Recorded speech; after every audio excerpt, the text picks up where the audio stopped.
गौतमी पूर्वी की बात पर सोचने लगी कि वो आखिर उसे क्या जवाब दे। इतने पर वहां देव आ गया। पूर्वी को इतना परेशान देखकर देव बोला, हे, तुम परेशान क्यों हो इतने? तब पूर्वी बोली, कुछ भी तो नहीं। आप यहाँ अकेले? कार्तिक कहाँ चला गया? आप जाइए, उससे बात कीजिए। हम दोनों दोस्त एक दूसरे से बातें कर रहे हैं। इतने पर देव ने अपने एक हाथ को पूर्वी की तरफ आगे बढ़ाया और उसका हाथ मांगते हुए बोला, आप मेरे साथ एक बार डांस करेंगी? इतने पर पूर्वी बोली, माफ कीजिएगा, नहीं कर सकती आपके साथ मैं डांस। इतने पर राघव, सुमित और अभिजीत तीनों की नजर एक साथ पूर्वी और देव पर पड़ी। तभी देव फिर बोला, प्लीज लेट्स डांस। और इतना कहकर पूर्वी का हाथ पकड़ने के लिए अपने हाथ को आगे बढ़ाया ही था, तभी पूर्वी ने अपने हाथ को दूर हटा लिया और थोड़ी से गुस्से के साथ बोली, मैंने कहा ना नहीं करना मुझे आपके साथ डांस। पूर्वी फिर इधर उधर देखते हुए बोली, मुझे डांस नहीं आता, सॉरी। जिस पर अभिजीत का गुस्सा सातवें आसमान पर जा चुका था। अभिजीत के हाथ में कोल्ड ड्रिंक की ग्लास थी। वो देव को गुस्से से घूरता हुआ उस ग्लास को बहुत जोर से पकड़े हुए था। इतने पर पूर्वी और गौतमी ने एक साथ अभिजीत को देखा। राघव, सुमित, पूर्वी, गौतमी सभी उसके गुस्से से थोड़े से डर गए। उन्हें लगा कि पता नहीं वो गुस्से में क्या करेगा। पूर्वी देव से बचने के लिए गौतमी का हाथ पकड़कर उसे अपने साथ दूसरी तरफ ले जाने लगी। इतने पर देव जल्दी से उसके सामने आ गया और उसके हाथ को पकड़ लेता है। जिस पर पूर्वी परेशान होकर अपने हाथ को उससे छुड़ाकर उसे थप्पड़ मार देती है, जिस पर गौतमी, राघव, सुमित तीनों ही बहुत डर गए। उस पूरे पार्टी हॉल में सन्नाटा छा गया। सभी की नजर देव और पूर्वी पर थी, जिस पर देव इंसल्टेड महसूस करता है और इसी वजह से वो गुस्से से पूर्वी के दोनों बाजुओं को अपने दोनों हाथ से जोर से पकड़ लेता है और गुस्से से बोला, तुम्हारी हिम्मत कैसे हुई? तुमने मुझे थप्पड़ मारा? वैसे तो पूर्वी किसी से नहीं डरती थी, लेकिन जब उसकी गलती हो तो उसे भी डर लगता था और उसे वहां लग रहा था कि उसकी वहां गलती है। उसे देव को थप्पड़ नहीं मारना चाहिए था। पूर्वी लड़खड़ाती हुई जुबान से देव को देखते हुए बोली, आई एम सॉरी, वो मैं बहुत परेशान थी, मैंने आपको मना किया था पर फिर भी आपने। देव ने पूर्वी के बाजुओं को बहुत जोर से पकड़ा हुआ था, जिसकी वजह से उसके बाजुओं में दर्द हो रहा था और उसके चेहरे पर वो दर्द देखा जा सकता था। इतने पर देव को महसूस हुआ कि किसी ने उसके कंधे पर 2 बार नॉक किया। देव को लगा कि कहीं वो कार्तिक तो नहीं। उसने झट से पूर्वी के हाथ को छोड़ दिया और सीधा खड़ा होकर जैसे ही पीछे उस तरफ मुड़ा, उतने पर उसके गाल पर जोर का एक थप्पड़ पड़ा। वो थप्पड़ इतना ज्यादा पावरफुल था कि वो एक बार में ही जमीन पर गिर गया, जिस पर गौतमी, राघव, सुमित खुश हुए। पर अभिजीत का गुस्सा अभी भी शांत न हुआ। पर पूर्वी अभिजीत के लिए बहुत डर गई। देव गुस्से में अपनी नजरों को उठाकर जैसे ही उसे देखता है, वो हैरान रह गया क्योंकि वो अभिजीत था। वो कुछ बोल ना सका। उसे तो समझ ही नहीं आया कि अभिजीत ने उस पर हाथ क्यों उठाया था। अभिजीत गुस्से में उसे घूर रहा था।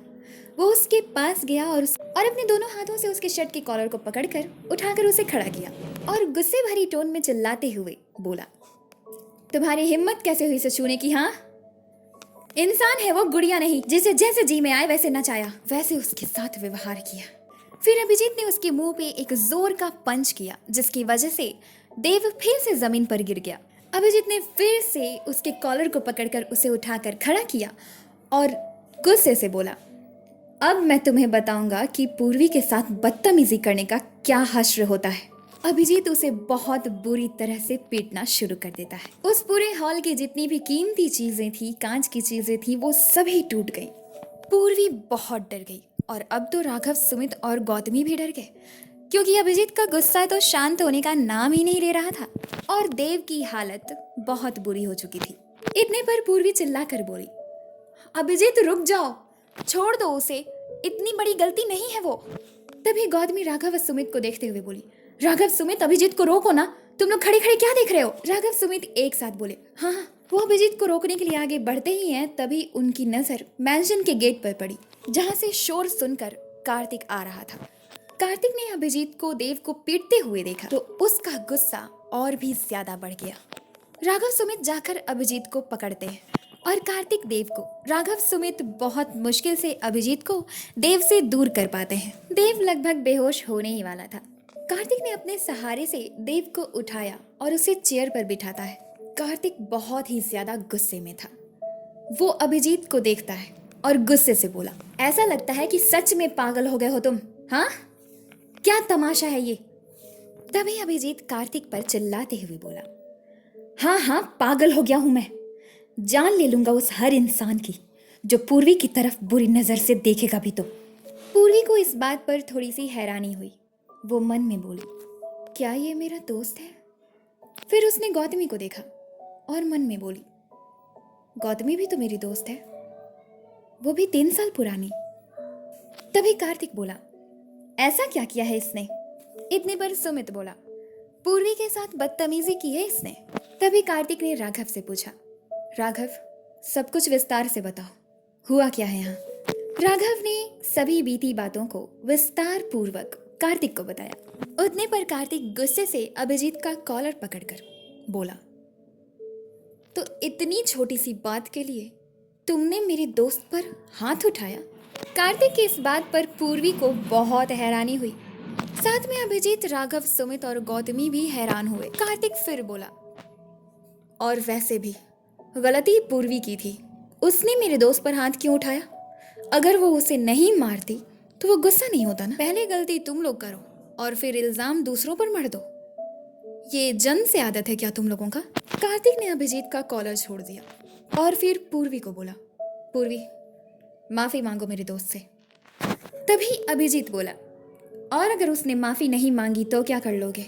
पूर्वी की गलती नहीं है, वो माफी नहीं मांगेगी। इतने पर पूर्वी बोली, कार्तिक, अगर तुम्हारी नजर में गलती मुझसे हुई है तो ठीक है, मैं माफी मांगूंगी उससे, लेकिन उसके लिए मेरी एक शर्त है। सभी पूर्वी को देख रहे थे। पूर्वी फिर बोली, और वो शर्त ये है कि अभिजीत ने देव को मारा, इसके लिए तुम उसे सजा नहीं दोगे। किसी भी तरीके की कोई सजा नहीं। बोलो, मानोगी मेरी शर्त? इससे पहले कि कार्तिक कुछ बोलता, अभिजीत बोला, तुम किसी से माफी नहीं मांगोगी, सुना तुमने? इतने पर पूर्वी अभिजीत पर गुस्सा करते हुए बोली, किसने कहा था तुम्हें इसे मारने के लिए? हाँ, मैं हैंडल कर सकती थी ना सब कुछ, तुम क्यों बीच में आए? पूर्वी की डांट से अभिजीत का गुस्सा पूरी तरीके से शांत हो गया और वो उदास मन से अपने सिर को नीचे झुका लेता है। तभी सोफे के पास खड़ी उज्जवल सभी मेहमानों को हाथ जोड़कर प्यार से बोली, आप सबका बहुत बहुत धन्यवाद। आप लोग प्लीज अब जाइए, अब यहाँ पार्टी नहीं होगी। धन्यवाद। सभी मेहमान एक एक करके वहां से चुपचाप चले गए। पूर्वी ने जब अभिजीत को डांटा तो कार्तिक को बहुत खुशी हुई। तभी वो बोला, ठीक है, मैं तुम्हारी शर्त मान लूंगा, चलो मांगो माफी देव से। देव दर्द से कराहता हुआ चेयर पर बैठे हुए पूर्वी को देख रहा था। वो अभिजीत पे बहुत ज्यादा गुस्सा था और साथ ही पूर्वी पर भी। पूर्वी उसे देखकर उसकी तरफ 2 कदम बढ़ी और अपने हाथ को जोड़कर बोली, आई एम सॉरी देव, मुझे माफ कर दीजिए, गलती मेरी थी, मुझे आप पे हाथ नहीं उठाना चाहिए था। इतने पर देव खड़ा हुआ और गुस्से से अभिजीत को देखते, मुझे किसी की सॉरी नहीं चाहिए, मुझे इस लड़के से बदला लेना है। सही समय पर मैं तुम्हें बताऊंगा कि मैं कौन हूँ और क्या हूँ, और आज से तुम्हारी और मेरी दोस्ती खत्म। कार्तिक, जा रहा हूँ मैं यहाँ से और इंतजार करूंगा सही समय का। तभी देव वहां से चला गया। कार्तिक उसे रोकने की कोशिश में मैंशन के गेट तक गया, पर वो नहीं रुका। सभी कार्तिक को देख रहे थे। वो उन 5 की तरफ गुस्से में मुड़ा। वो बहुत ही ज्यादा गुस्से में अभिजीत को घूर रहा था, पर उससे अभिजीत को कोई फर्क नहीं पड़ा। वो चुपचाप खड़े बिना किसी रिएक्शन के कार्तिक को देख रहा था। कार्तिक गुस्से में अभिजीत के सामने 2 कदम की दूरी पर आकर खड़ा हुआ। कार्तिक के चेहरे पर उसका गुस्सा साफ नजर आ रहा था, जिससे वहां मौजूद पूर्वी, गौतमी, राघव, सुमित को बहुत डर लग रहा था और सबसे ज्यादा डर पूर्वी को लग रहा था। अभिजीत को गुस्से से घूरते हुए कार्तिक ने अपनी बाईं हाथ को उज्जवल की तरफ बढ़ाया और उससे अपनी पिस्टल मांगी। उज्जवल भी उसके पास आई और उसने अपने कोट के अंदर से पिस्टल निकालकर कार्तिक के हाथ, जिस पर सभी बहुत डर। कार्तिक उस पिस्टल को अपने दाहिने हाथ में लेकर अभिजीत पर पॉइंट करने ही वाला था, तभी अभिजीत के सामने पूर्वी आ गई। कार्तिक रुक गया और पूर्वी को देखने लगा। पूर्वी बहुत डर चुकी थी। उसने जल्दी से हाथ जोड़कर कार्तिक से रिक्वेस्ट करते हुए बोला, नहीं कार्तिक, देखो तुम ऐसा नहीं कर सकते, तुम्हें मेरी शर्त माननी। पूर्वी के इतना रिक्वेस्ट करने के बावजूद भी कार्तिक उस पिस्टल को अभिजीत के सिर पर पॉइंट कर देता है। अभिजीत और कार्तिक दोनों ही एक दूसरे की आंखों में घूरते हुए देख रहे थे। उन दोनों के बीच में पूर्वी खड़ी थी। गौतमी, राघव और सुमित तीनों बहुत डर गए थे। पूर्वी को समझ नहीं आ रहा था कि अब क्या होगा। इतने पर पूर्वी बोली, कार्तिक, मैं तुम्हारी हर बात मानने को तैयार हूं ना। तुमने कहा था ना ये ड्रेस पहनने के लिए, मैंने पहन लिया। तुम जो कहोगे मैं करूंगी। इन चारों को यहाँ से जाने दो प्लीज। इतने पर अभिजीत बोला, मुझे डर नहीं लगता, चला। गौतमी, राघव और सुमित तीनों ही बहुत डर गए। इतने पर पूर्वी बोली, नहीं कार्तिक, तुम इसकी बात में मत आओ, ये कुछ भी बोलता है। तुम प्लीज गोली मत चलाना इस पे भी। अभिजीत फिर बोला, वैसे भी उस जिंदगी के रहने का क्या मतलब जो किसी के लिए मजबूरी का कारण बन जाए। मेरी वजह से ही पूर्वी मजबूर है और तुम्हें मजबूरी में उसने एक्सेप्ट किया है, तो तुम मुझे जान से मार दोगे तो वो तो आज़ाद हो जाएगी ना। मुझे कोई फर्क नहीं पड़ता, मैं जान देने के लिए भी तैयार हूँ। इतने पर पूर्वी रोते हुए बोली, अभिजीत क्या कर रहे हो, पागल हो गए हो। अभिजीत बोला, नहीं पूर्वी, मैं बस कोशिश कर रहा हूँ कि तुम सबको यहाँ से निकाल सको। तंग आ चुका हूँ मैं भी रोज रोज की इस लड़ाई से। इससे अच्छा है ना कि एक दिन में ही खत्म कर दूँ। मैं ही तुम्हारे लिए भी प्रॉब्लम हूँ, मैं ही कार्तिक के लिए भी प्रॉब्लम हूँ। तो मैं ही नहीं रहूँगा तो सब ठीक हो जाएगा फिर। अभिजीत पूर्वी को अपने सामने से हटाने के लिए उसका हाथ पकड़ने ही जा रहा था, तभी कार्तिक ने अभिजीत के उस हाथ की बाजू पर गोली चलाई। सभी बहुत ज्यादा डर गए और सभी ने एक साथ अभिजीत का नाम जोर से लिया। उज्जवल और कार्तिक। उल्टा उज्जवल को तो बहुत मजा आ रहा था ये तमाशा। अभिजीत ने अपने एक हाथ से दूसरे बाजू को पकड़ लिया और बड़ी ही हैरानी के साथ कार्तिक को देखता है। पूर्वी उसकी तरफ मुड़कर उसके हाथ को छूने ही वाली थी। इतने पर कार्तिक ने अपना हाथ बढ़ा के पूर्वी का एक हाथ पकड़ के उसे अपने पास खींच लिया। गौतमी, राघव और सुमित दौड़कर आकर अभिजीत को पकड़ लेते हैं। बहुत सारा खून बहने लगा। कार्तिक ने पूर्वी की कलाई बहुत जोर से पकड़ रखी थी। पूर्वी उसे छुड़ाने की कोशिश करती है। वो अभिजीत को देखते हुए रोते हुए उसका नाम बहुत जोर जोर से पुकार रही थी। तभी बहुत सारे गार्ड्स दौड़ते हुए मैंशन के अंदर आ गए क्योंकि उन्होंने गोली के चलने की आवाज सुनी थी। सभी ने उन सभी गार्ड्स को देखा। उन्हीं में से एक गार्ड ने पूछा, क्या बात है कार्तिक साहब, आप ठीक तो है ना? तभी उन सभी ने अभिजीत को देखा। सभी सब कुछ जान गए। बिना कुछ बोले वो सभी डिसिप्लिन्ड वे में एक लाइन में सिर झुकाकर चुपचाप खड़े हो गए। बस पूर्वी के रोने की और अभिजीत का नाम उस पूरे मैंशन में गूंज रहा था। अभिजीत खुद को संभालते हुए सीधा खड़ा हुआ और कार्तिक को देखकर हंसते हुए बोला, बस हो गया तुम्हारा? इतनी ही गोली बची थी तुम्हारे पिस्टल में? या फिर डर गए कि मुझे मार देने के बाद तुम भी चैन से नहीं रहोगे? तभी कार्तिक जोर जोर से हंसने लगा और हंसते हुए अभिजीत को देखकर बोला, अभिजीत, जब कुछ भी चीज अपने फेवर में ना हो ना तो अक्कड़ नहीं दिखानी चाहिए। इतने पर राघव गुस्से में कार्तिक को देखते हुए बोला, तुम कुछ नहीं कर सकते क्योंकि तुम अकेले हो और हम चार। अब तुमने लड़ाई शुरू कर ही दी है कार्तिक, तो इसे खत्म हम करेंगे। वो चारों एक साथ अब कार्तिक के सामने खड़े थे। सुमित बोला, हिम्मत है तो हमसे फाइट करके दिखाओ कार्तिक सिन्हा। इतने पर राघव बोला, और वो भी बिना पिस्टल। तभी गौतमी बोली, और मैं अपनी दोस्त को बचा लूंगी, मुझे विश्वास है। तू रो मत पूर्वी, चिंता मत कर, हम हैं ना तेरे साथ। पूर्वी रोना बंद करती है और अपने एक हाथ से अपने आंसू को साफ करते हुए बोली, मगर इन लोगों के पास हथियार है और तुम्हें क्या लगता है ये कार्तिक इतना सीधा है कि ये मान जाएगा, फेंक देगा पिस्टल और तुम लोगों से हाथ पैर से फाइट करेगा? इसमें इतनी हिम्मत नहीं है। पूर्वी ने कार्तिक के उस हाथ पर जोर से अपने हाथ से मारा जिसमें कार्तिक ने पिस्टल ली थी। उसकी पिस्टल छूटकर फर्श पर दूर गिर गई। तभी उसे अभिजीत ने जल्दी से उठा लिया और कार्तिक पर तान देता है। इतने पर सभी गार्ड्स ने एक साथ उन पांचों पर अपनी अपनी गन्स पॉइंट कर दी। वो पांचों ही परेशान हो, पर फिर भी अभिजीत ने एक आखिरी कोशिश की।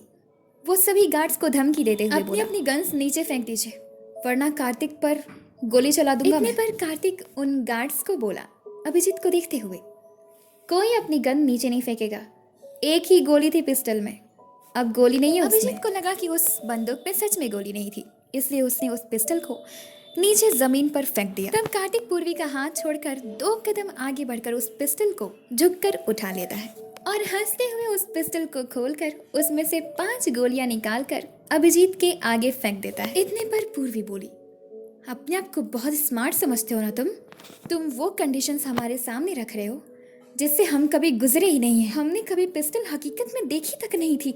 अभिजीत को बहुत ज्यादा दर्द हो रहा था। उसके लिए उस दर्द को सहना मुश्किल हो रहा था। तभी कार्तिक अभिजीत के सामने गया, उसके मुंह पे एक जोर का पंच करता है जिसकी वजह से अभिजीत जमीन पर इतने पर राघव बहुत ज्यादा गुस्सा हो गया और उसने बिना सोचे समझे कार्तिक को पंच कर दिया, जिस पर कार्तिक गुस्से से राघव को घूरता है। राघव थोड़ा सा डर गया क्योंकि उसने पहली बार ऐसे फाइट की थी। तभी कार्तिक गुस्से से जैसे ही राघव पर हाथ उठाने वाला था तभी अभिजीत उठकर उसके हाथ को पकड़ लेता है, जोर का उसे मुंह पे पंच करता है जिसकी वजह से कार्तिक के होठ कट गए। उसने बड़ी ही हैरानी के साथ उस खून को अपनी उंगली से चेक किया और अभिजीत को देखता है। इतने पर अभिजीत कार्तिक को पीटने लगा। अभिजीत इतना ज्यादा गुस्से में था कि कार्तिक उसके सामने वीक महसूस कर रहा था और अगर अभिजीत के हाथ पे गोली नहीं लगी होती तो कार्तिक तो उसके सामने कुछ नहीं था। सभी गार्ड्स चुपचाप अभिजीत और कार्तिक की फाइट देख रहे थे। गौतमी, राघव और सुमित दौड़कर पूर्वी के पास आ गए। गौतमी ने पूर्वी का हाथ पकड़ लिया। कार्तिक की बहुत बुरी हालत हो गई। वो जमीन पर गिर गया और दर्द से कराह रहा था। जब उसकी बहुत बुरी हालत हो गई तो अभिजीत ने उसे जमीन पर गिरा हुआ ही छोड़ दिया और फिर मुड़कर पूर्वी, गौतमी, राघव और सुमित की तरफ आ ही रहा था। तभी कार्तिक गुस्से में सभी गार्ड्स को बोलता है, खड़े खड़े तमाशा क्या देख रहे हो, रोको इसे। इतने पर सभी गार्ड्स अभिजीत को पकड़ लेते हैं। अभिजीत और उन सभी गार्ड्स के बीच फाइट शुरू हो जाती है जिसमें राघव, सुमित और गौतमी, पूर्वी भी शामिल हो जाते हैं। गौतमी और पूर्वी अपनी ड्रेस की वजह से ठीक से लड़ नहीं पा रही थी। फाइट जारी रहती है। सभी एक साथ मिलकर उन गार्ड्स पर भारी पड़ रहे थे। वो गार्ड्स कई सारे होकर भी उन पांचों को संभाल नहीं पा रहे। कार्तिक ये सब कुछ देखकर बेचैन हो गया। उसे सूझ नहीं रहा था कि क्या करे।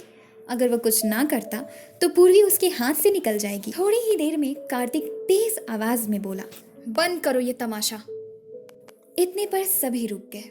सभी ने फाइट छोड़कर कार्तिक की तरफ देखा तो सभी ने देखा कि गौतमी को कार्तिक ने अपने एक हाथ से उसके हाथ को पकड़ रखा था और अपने दूसरे हाथ से उसके सिर पर पिस्टल लगाकर रखी हुई थी। फिर वो अभिजीत को देखते हुए हंसकर बोला, अभिजीत, गेम चेंजर तुम अपने आप को कह रहे थे, पर हर बार गेम तो चेंज मैंने किया है। पूर्वी, तुम मेरे पास आओ और गार्ड इन चारों को इतना मारो कि ये चारों ही बेहोश हो जाएं और उसके बाद इन्हें उठाकर रोड पे फेंकाओ। पूर्वी, तुम मेरे पास आती हो या फिर मैं गौतमी को मार दूं? पूर्वी अभिजीत को देखती है। अभिजीत, राघव और सुमित तीनों ही पूर्वी को देख रहे थे। फिर उसने गौतमी को देखा जो कि डरी हुई थी। पूर्वी बोली, मैं आ रही हूँ, तुम गौतमी को छोड़ो। पूर्वी कार्तिक के बगल में जाकर खड़ी हो गई। फिर कार्तिक ने गौतमी को छोड़ दिया और उन सभी गार्ड्स को जो कि उन चारों के पीछे खड़े थे उन्हें अपनी आईब्रो से उन चारों को मारने का इशारा करता है। अभी कोई ठीक से संभला भी नहीं था तभी वो सभी गार्ड्स उन चारों को पीटना शुरू कर देते। पूर्वी जाने की कोशिश करती है तो कार्तिक उसका हाथ पकड़कर उसे अपने पास ही रोक लेता है और भी ज्यादा गार्ड्स आ जाते हैं। सभी गार्ड्स मिलकर उन चारों को ही बहुत ही बुरी तरीके से मारने लगे। पूर्वी रोने के सिवाय और कुछ नहीं कर सकती। फिर कार्तिक पूर्वी को बोला, देखो, मैं ये सब नहीं करता, मुझे भी नहीं अच्छा लग रहा। इतने पर पूर्वी ने अपने पैर से उसके पैर पर जोर से मारा जिसकी वजह से वो थोड़ा सा पूर्वी की तरफ झुका। फिर उसने बहुत ही जोर का पंच उसके मुंह पे किया और वो जमीन पर गिर गया। पूर्वी उन चारों को बचाने की कोशिश में सभी गार्ड्स को हटाने की कोशिश कर रही थी। उनमें से कोई भी गार्ड पूर्वी पर हाथ नहीं उठा सकता था। इसी वजह से वो सभी गार्ड्स उन चारों को छोड़कर दूर हटकर खड़े, चारों ही जमीन पर घायल पड़े थे। पूर्वी सबसे पहले गौतमी के पास गई। वो घुटने पर बैठकर गौतमी का चेहरा पकड़कर उसे बोलती है, गौतमी। गौतमी दर्द से कराहते हुए उठकर बैठी। तभी वहां कार्तिक आया और उसने पूर्वी का हाथ पकड़ लिया और गौतमी के सिर पर पिस्टल रखकर बोला, तुम्हें लगता है कि तुम्हारी दोस्त की जान प्यारी नहीं है? अभिजीत को तो फिर भी बख्श दिया, पर ये मेरी दूसरी दुश्मन है, इसे तो बख्शूंगा ही नहीं। थोड़ी ही देर में पूर्वी उठकर खड़ी हो गई और वो चारों बेहोश। कार्तिक पूर्वी का हाथ पकड़े अपने दूसरे हाथ में पिस्टल लिए उन सभी गार्ड्स को ऑर्डर देते हुए बोला, इन चारों को उठाओ और ले जाकर मैंशन से बाहर फेंक दो, और हाँ, रोड साइड में फेंकना। पूर्वी रोते हुए गुस्से से कार्तिक को घूर रही। इतना कहकर कार्तिक पूर्वी को देखता है और बोला, अब चलो मेरे साथ आओ। पूर्वी का हाथ पकड़े उसे अपने साथ सीढ़ी से ऊपर ले जाने पूर्वी जाते हुए एक एक करके उन चारों का नाम रोते हुए पुकार रही थी। सभी उसकी आवाज सुन तो सकते थे, पर उन चारों में से कोई उठ नहीं पा रहा था, और अभिजीत तो पूरी तरह से बेहोश हो चुका था। उसे तो पूर्वी की आवाज समझ भी नहीं आ रही थी। कार्तिक पूर्वी को ले जाकर पूर्वी के ही कमरे में बाहर से उसे बंद कर देता है। पूर्वी अंदर दरवाजे के पास ही बैठकर बहुत ज्यादा रोने लगी, क्योंकि आज उसके साथ, उसके दोस्तों के साथ वो हुआ था जिसकी उसने सपने में भी कल्पना नहीं की। उसने तो ये सपने में भी नहीं सोचा था कि कार्तिक उन चारों के साथ ऐसा व्यवहार करेगा और अभिजीत पर गोली चला देगा। वो अब पूरी तरह से कार्तिक से नफरत करने लगी थी। वो उठी और कार्तिक का सारा गुस्सा वो उस कमरे के सामान पर उतारने लगी। जितनी भी कीमती चीजें उस कमरे में रखी गई थी, उन सभी चीजों को तोड़ने लगती है। थोड़ी ही देर में वो कमरा पूरी तरीके से उथल पुथल हो चुका था। बहुत जोर जोर से चिल्ला रही थी।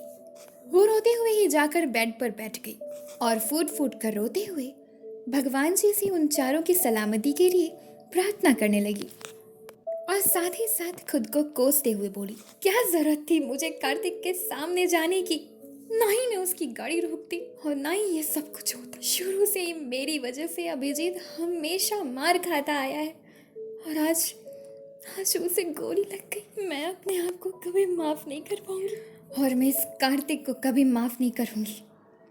इसे मैं कभी माफ नहीं करूंगी, कभी भी नहीं। और नफरत है मुझे इससे। इसने मेरे दोस्तों को चोट पहुंचाई और मुझसे एक्सपेक्ट करता है कि मैं इसे एक्सेप्ट कर लूंगी। इम्पॉसिबल। मैं इसे इस जन्म में तो क्या किसी जन्म में माफ नहीं करने वाली। इस काम के लिए मैं जान से मार दूंगी। यही सभी बातें खुद में कहते हुए वो रो रही थी। इधर वो चारों रोड साइड में बेहोश पड़े थे। बहुत सारे गाड़ी बसेस उस रोड पर तेजी से आ और जा रहे थे। तभी वहाँ एक गाड़ी आकर रुकी। वो गाड़ी काफी लग्जरियस थी और जल्दी से दरवाजा खोल के उसमें से एक लगभग 21 साल की लड़की बाहर निकलती है, और साथ में उसका ड्राइवर भी। वो दोनों ही आकर रोड साइड में खड़े हुए और उन चारों को देखने लगे। उस लड़की का नाम किशोरी था। किशोरी उस शहर के सबसे बड़े डॉक्टर की बेटी थी, वो भी इकलौती। वो दिल की बहुत अच्छी थी। इसी वजह से उसने जब उन चारों को रोड साइड में पड़े हुए देखा तो उसने गाड़ी रोक दिया था। किशोरी उन चारों को देखते हुए अपने ड्राइवर को बोली, ड्राइवर अंकल, एक बार इनकी सांसें तो चेक कीजिए। ड्राइवर एक एक करके उन चारों के सांसों को चेक करते और फिर किशोरी के पास आकर घबराते हुए बोले, इस लड़की और ये दोनों लड़कों के तो सांसें चल रही हैं, पर इस लड़के की सांसें रुक रुक कर चल रही हैं। जिसकी सांसें रुक रुक कर चल रही थी वो अभिजीत था। किशोरी ने अभिजीत को देखा। वो जाकर उसके पास घुटनों के बल बैठी और अपनी 2 उंगली से उसकी सांसों को चेक करते और फिर घबराते हुए बोली, इनकी सांसें तो सच में नहीं चल रही हैं। जल्दी कीजिए, इन चारों को बिठाइए और हमारे पापा के हॉस्पिटल लेकर चलिए। एक एक करके उन चारों को पीछे वाली सीट पर बिठा दिया। किशोरी ड्राइवर के बगल वाली सीट पर बैठ गई और फिर सभी एक साथ हॉस्पिटल गए।